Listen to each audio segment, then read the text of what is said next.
As we got back on the road, we were excited to finally visit Colorado.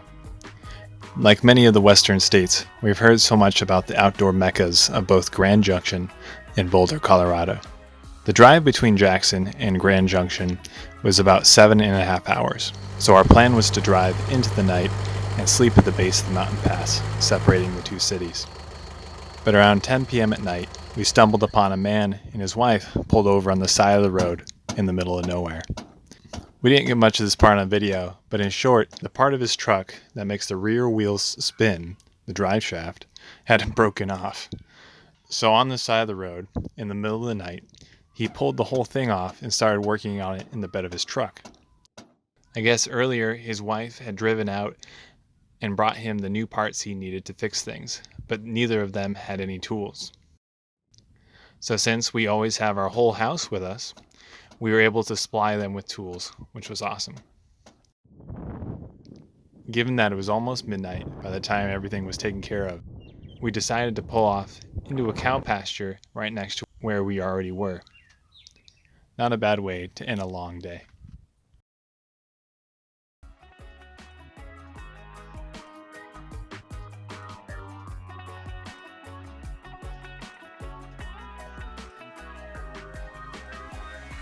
The next day, we made it to Grand Junction, Colorado.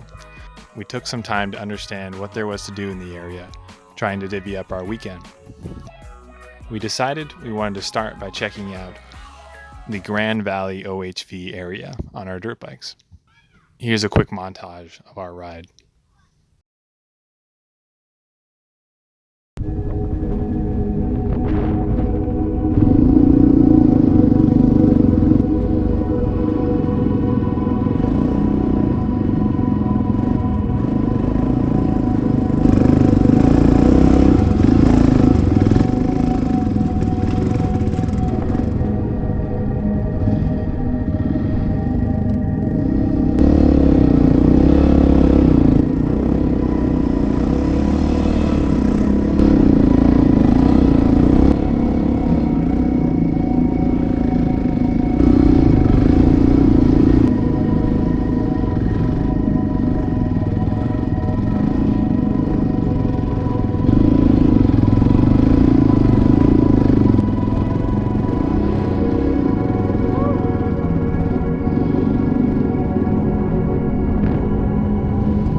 You may be wondering who I was riding with and where Kelly was in all these shots.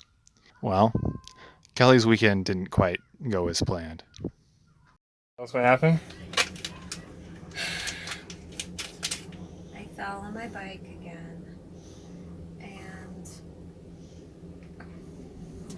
I smashed my knee into the side of a mountain, And now it's really swollen and I can't walk for a second. And once again, we tested Lauren's first aid skills. And they are not up to par to be married to me. We need some first aid classes. Hey, you're doing great. I know I'm doing great. That's all we need. So you're going to be okay, right? Yeah, I'm going to be okay. Just to ease the suspense, Kelly is now fine. She lost control of her dirt bike and ran her leg into a dirt mound with considerable force. Nothing was torn or permanently damaged. It just needed some time to heal. She wasn't able to walk for a week or so, but we tried to be optimistic about it and still joked around whenever we could. You're going too fast. I'm full throttling it. Where's the gimbal when you need it? Unfortunately, the incident pretty much ended our time in Grand Junction a little earlier than expected. But the time we were able to spend there was quite amazing. And with that, this ends part 3 of our Idaho to Colorado series. Thanks for watching.